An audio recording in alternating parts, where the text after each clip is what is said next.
இளமென்று வெகுதல் செய்யார் புலம் வென்ற புன்மையில் காட்சியவர்.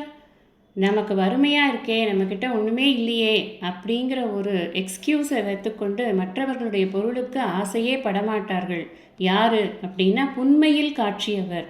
இந்த கீழான ஒரு நோக்கம் இல்லாதவர்கள், அவர்களெல்லாம் அப்படி நினைக்கக்கூட மாட்டார்கள் அப்படின்னு சொல்கிறார் வள்ளுவர். இந்த கருத்தை புரிஞ்சுக்கிறதுக்கு நாம் இந்த அழகான திருக்குறளை நமக்கு கொடுத்த வள்ளுவ பெருமானுடைய வாழ்க்கையில் நடந்த ஒரு விஷயத்தை நினச்சி பார்க்க போகிறோம். ஏலேல சிங்கர் அப்படின்னு ஒருத்தர் இருந்தார். அவர் பெரிய பணக்காரர்.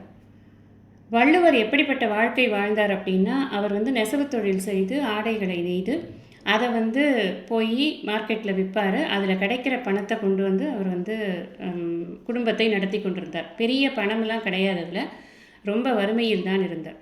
இந்த ஏலேல சிங்கர் உள்ளிட்ட மற்ற பணக்காரர்கள், அந்த ஊரில் இருந்தவங்க எல்லாருக்குமே வள்ளுவரை ரொம்ப பிடிக்கும். காரணம் என்னென்னா, அவருடைய புலமை, நல்ல அறிவு. அதனால் அவரை ரொம்ப பிடிக்கும். அவர்கிட்ட பேசுவாங்க, போவாங்க, எல்லாம் பார்ப்பாங்க. அப்போ அவங்க எல்லோரும் பார்க்குறாங்க, இவர் ரொம்ப வறுமையில் இருக்காங்களே அப்படின்னு. அதில் ஏலேல சிங்கருக்கு கொஞ்சம் அதிகமாக அவரை ரொம்ப பிடிக்கும். அதனால் என்ன பண்ணுறாருன்னா, அவர்கிட்ட நான் உங்களுக்கு ஏதாவது பொருள் கொடுக்குறேன் அப்படின்னு சொல்லும் போதெல்லாம் அவர் இல்லை இல்லை, எனக்கு வேண்டாம் வேண்டாம், நான் என்னுடைய கைகளால் உழைத்து சம்பாதிக்கிறதே எனக்கு போதுமானது, எனக்கு தேவையில்லை அப்படின்னு சொல்லிடுறார்.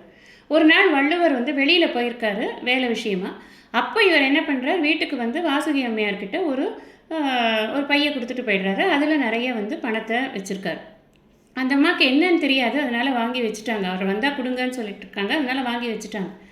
வள்ளுவர் வரார். வந்த உடனே இது என்ன பை ஒன்று இருக்கேன்னு கேட்குறாரு. இந்த மாதிரி ஏலேல சிங்கர் வந்தார், கொடுத்தாருன்னு சொன்ன உடனே அதை திறந்து பார்த்த உடனே அவருக்கு ரொம்ப அதிர்ச்சி ஆகிப்போச்சு. என்னடா இது, இப்படி பணத்தெல்லாம் கொண்டு கொடுத்துட்டு போகிறாரே அப்படின்னு உடனே அவருக்கு ஆள் அனுப்பி ஏலேல சிங்கரை வர சொல்லுங்க அப்படின்னு சொல்லி அனுப்புகிறார். அவர் உடனே வந்தார். அவர்கிட்ட ரொம்ப மரியாதை எல்லாருக்குமே. வந்த உடனே அவர் சொல்லிட்டார், இது பாருங்கள், நான் உங்ககிட்ட பணமும் கேட்கல, நீங்கள் எனக்கு பணமும் கொடுக்க வேண்டியதில்லை. நீங்கள் இந்த வச்சுட்டு போனீங்கல்ல, நான் இல்லாத போது இது தயவு செஞ்சு எடுத்துகிட்டு போயிடுங்க, எனக்கு இது வேண்டவே வேண்டாம் அப்படின்னு சொல்லி இதை முதல் வேலையை நீங்கள் எடுத்துகிட்டு போனால் தான் ஆச்சு அப்படின்னு பிடிவாதம் பிடிச்சி அதை கொடுத்து அனுப்பிச்சிட்டார்.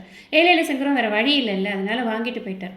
இதுலேருந்து என்ன தெரியுது அப்படின்னா, எனக்கு வறுமை இருந்தால் கூட அடுத்தவருடைய பொருள் அந்த வறுமையை தீர்க்கணும்னு நான் நினைக்கக்கூடாது அப்படின்னு வள்ளுவர் வாழ்ந்து காமிச்சிருக்கார். அதைத்தான் இந்த குறள்லையே எழுதியிருக்கார் அப்படின்னு நமக்கு தெரியுது.